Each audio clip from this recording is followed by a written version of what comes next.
तर बघा मैत्रिणींनो, आज आपण करतोय दुधी भोपळ्याचे कोफ्ते आणि करी, म्हणजेच दुधी भोपळ्याची कोफ्ता करी आज आपण अगदी हॉटेलसारखी किंवा घरगुती पद्धतीने सुद्धा आपण बनवू शकतो।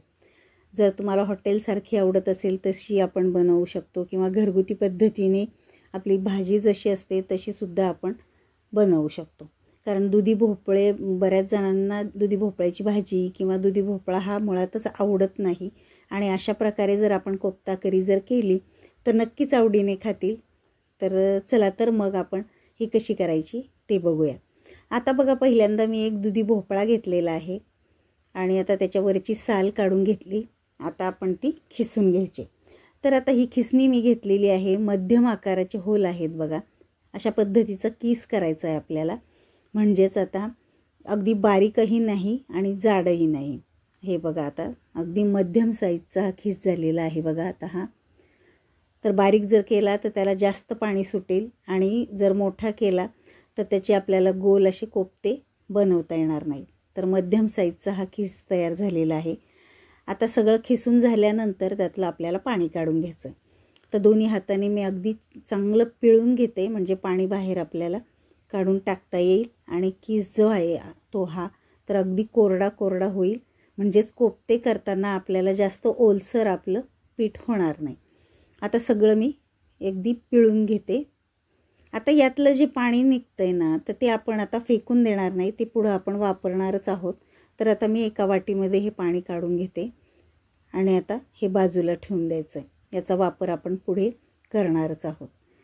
आता बघा, आपण आता कोफ्त्यासाठी आपलं हे जे बॅटर आहे ते बनवून घेऊयात। तर आता हा जो दुधी भोपळ्याचा खिस आहे त्यामध्ये एक एक करून आपण इन्ग्रेडियंट घालूयात। आता त्यामध्ये मी हळद घातलेली आहे, गरम मसाला, धणे पावडर, जिरे पावडर, नंतर आपण घालणार आहोत थोडासा ओवा। हातावर मी रगडून घेतलेला आहे, त्याचा अगदी मस्त छान अशी चव पण येते आणि वास पण येतो। थोडेसे मी तीळ घेतलेले आहेत पांढरे। नंतर त्यामध्ये मिरची आणि आल्याची पेस्ट घेतलेली आहे अर्धा चमचा आणि बेडगी मिरची पावडर टाकली। आता एक वाटी मी बेसन पीठ काढून घेतलेलं आहे। आपल्याला सगळंच टाकायचं नाही आहे, थोडं थोडं करून यामध्ये आपण मिक्स करणार आहोत। तर जेवढं आपल्याला त्या बॅटरमध्ये बेसन पीठ बसेल तेवढंच टाकायचं आहे, जास्तही घट्ट करायचं नाही किंवा जास्त पातळ करायचं नाही, थोडं थोडं करून आपण त्यामध्ये मिक्स करणार आहोत। आता पिठाबरोबरच अगदी बारीक चिरलेली मी कोथिंबीर त्यामध्ये टाकलेली आहे। आता हे सगळं आपण मिक्स करून घ्यायचं आहे। तर ही जी प्रोसेस आहे ती झटपट करायची। एकदा मीठ टाकल्यानंतर या बॅटरला किंवा यामध्ये जास्त पाणी सुटतं, मग आपल्याला कोफ्ते करता येणार नाही। आता आपण शेवट मीठ घातलेलं आहे चवीनुसार। आता मीठ घातल्यानंतर मात्र लगेचच आपल्याला हे कोफ्ते करून तळून घ्यायचे। तर आता गॅसवरती मी तेल तापायला ठेवले। तेल पण मीडियम तापवायचं आहे, जास्तही गरम करायचं नाही किंवा थंडही ठेवायचं नाही आणि मध्यम गॅस चालू करून आपण हे कोफ्ते आपण गुलाबजामच्या एवढे गोळे तयार करून आपण हे तळून घ्यायचे। तर आता एकसारखे व्यवस्थित आपण आता हे गोळे तयार करून आपण तेलामध्ये तळून घ्यायचं।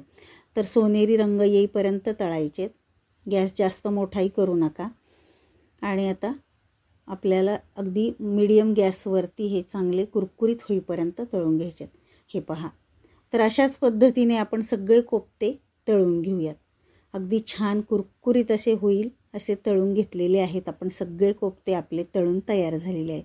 तुम्हाला आता मी एक फोडून दाखवते। हे बघा, वरून कुरकुरीत आणि आतून सॉफ्ट असे हे कोफ्ते आपले तयार झाले। तुम्ही असे सुद्धा जरी खाल्ले तरी खूप छान लागतात आणि करीमध्ये सुद्धा टाकले तरी सुद्धा खूप छान लागतात। तर हे बघा, आता आवाजसुद्धा अगदी वरून छान कुरकुरीत असा आवाज येतोय। तर आता आलं आणि मिरचीची पेस्ट मी निम्मी इथं ठेवलेली होती। तर 4 मिरच्या मी घेतलेल्या होत्या आणि अर्धा इंच आलं मी बारीक केलेलं होतं, त्यातलं निम्मं आपण कोफ्त्याच्या बॅटरमध्ये टाकलेलं होतं आणि निम्मं आपल्या मिक्सरच्या भांड्यामध्ये तसंच ठेवलेलं होतं। आता त्यात मी मध्यम आकाराचा कांदा एक चिरून घेतलेला होता, तो मोठा मोठा चिरलेला होता आणि त्यामध्येच आपण मिक्सरच्या भांड्यामध्ये टाकून तो बारीक असा करून घेतलेला आहे।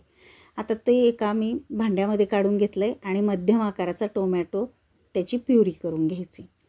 आता हे सुद्धा आपण काढून घेऊयात। आता आपण लगेच ग्रेव्ही करून घेऊयात। आता आपले कोफ्ते तयार झालेले आहेत. आता ग्रेव्हीसाठी मी पॅन तापायला ठेवला आहे गॅसवरती. आता ग्रेव्हीला आपण चांगली तरी किंवा छान असा रंग येण्यासाठी तेल भरपूर टाकायचं आहे. 3 ते 4 चमचे मी तेल टाकलेलं आहे पॅनमध्ये. नंतर जिरे टाकलेत. जिरे तडतडले की आपण खडे मसाले टाकायचे. तर तेजपत्ता, दालचिनी, लवंग आणि मिरी. तर आता ते थोडेसे आपण तळून घ्यायचेत आणि नंतर टाकलं हिंग आणि बारीक आपण मिक्सरवर फिरवलेला कांदा. आता कांदा पण आपल्याला हलकासा गोल्डन ब्राऊन रंग येईपर्यंत परतायचा. आता थोडासा कांदा परतल्यानंतर हे बघा आपण आता हा परतून घ्यायचा आहे. अगदी गॅस कमी ठेवायचा आहे आणि त्याच कांद्यामध्ये मी 2 ते 3 लाल सुक्या मिरच्या टाकल्यात. आता हे सगळं आपण मध्यम गॅसवरती किंवा कमी गॅसवरती तेल सुटेपर्यंत परतून घ्यायचं. आता तेल सुटेपर्यंत परतून झाल्यानंतर त्यामध्ये आपण मसाले घालायचे. तर मी 1 चमचा धने पावडर, 1 चमचा जिरे पावडर, नंतर पाव चमचा हळद, बेडगी मिरची पावडर रंगासाठी टाकायची. छान असा लाल रंग येतो. आणि आता या कांद्यामध्येच आता हे सगळं आपण मंद गॅसवरती परतून घ्यायचं. तर हे सुद्धा आता चांगलं तेल सुटेपर्यंत परतायचं आहे, म्हणजेच या तेलामध्ये परतायचं आहे. आता मी 1 चमचा बेसन पीठ त्यामध्ये घातलेलं आहे.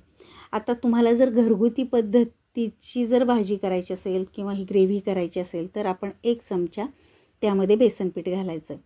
आणि जर हॉटेलसारखी करायची असेल तर या बेसन पिठाऐवजी तुम्ही 3 ते 4 काजू भिजत घालून तुम्ही त्याची पेस्ट करून बेसन पिठाऐवजी यामध्ये घालू शकता. आता त्यातच आपण ही जी टोमॅटो प्युरी आहे ती त्यामध्ये टाकायची आणि तीसुद्धा याबरोबर परतून घ्यायची. आता याचा सगळा कच्चा वास जो जाईल इथपर्यंत आपण चांगलं तेल सुटेपर्यंत परतायचं आहे. आणि त्यातच आपण टाकणार आहोत मीठ, चवीनुसार मीठ. आता हे सगळं परतून झाल्यानंतर आपण जे वाटीमध्ये आपण जे दुधी भोपळा पिळून घेतलेलं होतं, राहिलेलं पाणी जे होतं ते त्यामध्ये टाकायचं आहे आणि गरम पाणी टाकायचं आहे. आपल्याला जेवढी ग्रेव्ही हवी तेवढं पाणी थोडं थोडं करून त्यामध्ये टाकायचं आहे. तर आता कोफ्ता करीसाठी आपल्याला थोडंसं ही जी ग्रेव्ही आहे थोडीशी पातळ ठेवायची, कारण ही जी कोफ्ते आपण टाकल्यानंतर ही शोषून घेते आणि थोडंसं ही जी ग्रेव्ही आहे थोडीशी कमी होते. त्यामुळे थोडंसं पातळ करूयात, म्हणजेच अंदाज घेत घेत आपण त्यामध्ये गरम पाणी टाकायचं.